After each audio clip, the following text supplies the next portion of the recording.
অসম নাগালেণ্ড সংযোগী পথসমূহৰ ভিতৰত অন্যতম আৰু আটাইতকৈ গুৰুত্বপূৰ্ণ পথটোৱে হৈছে 61 নং ৰাষ্ট্ৰীয় ঘাইপথ।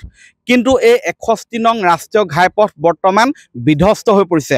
মই বৰ্তমান উপস্থিত আছোঁ শিৱসাগৰৰ আমগুৰিৰ পৰা নাগালেণ্ড সংযোগী 61 নং ৰাষ্ট্ৰীয় ঘাইপথত।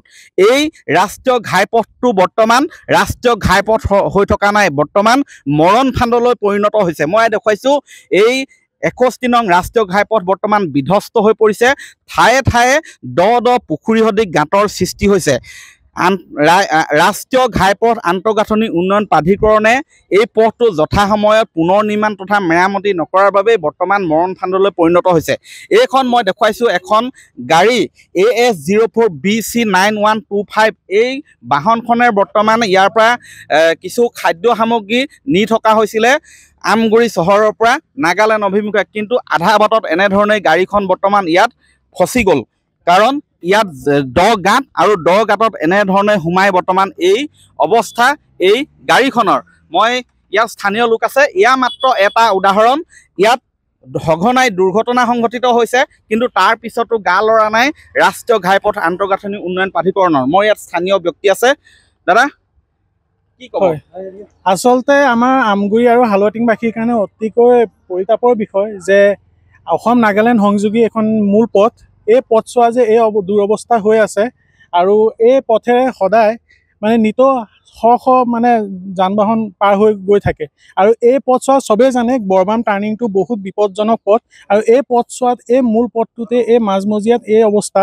আমি মানে আজি ৰাতিপুৱা কিছু অনুমান লগাইছিলোঁ যে ইয়াত কিবা এটা বৰ ডাঙৰ ঘটনা ঘটিব, কিন্তু আচলতে এইটো কমতে হ'ল বুলি ক'ব লাগিব। এই গাড়ীখন মালবাহী গাড়ীখন ফচিলে, কিন্তু ইয়াত যে কোনো যাত্ৰীবাহী মানে যান বাহন যে একো দুৰ্ঘটনাগ্ৰস্ত নহ'ল, সেইটোৱে ঈশ্বৰৰ ওচৰত আমি প্ৰাৰ্থনা জনাব লাগিব।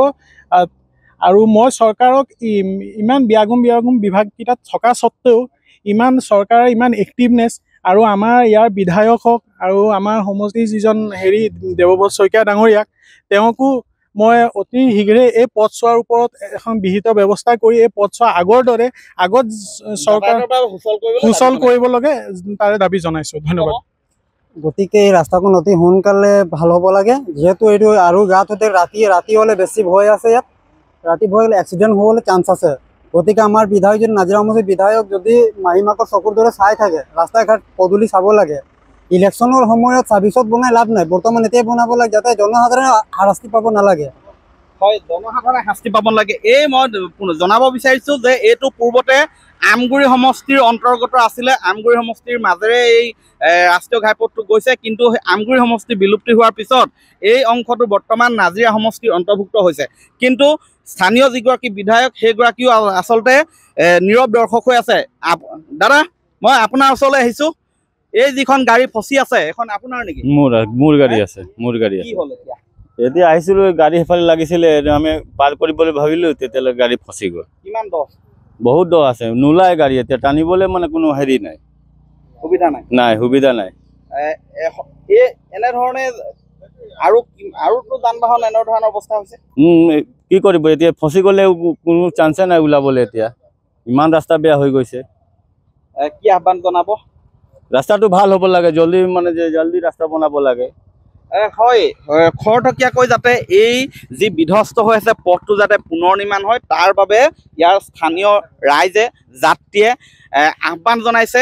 অনাগত সময়ত লক্ষণীয় হ'ব ৰাষ্ট্ৰীয় ঘাইপথ আন্তঃগাঁথনি উন্নয়ন প্ৰাধিকৰণে এই 61 নং ৰাষ্ট্ৰীয় ঘাইপথটোলৈ চকু দিব নে তেওঁলোকে নীৰৱ দৰ্শক হৈ থাকিব।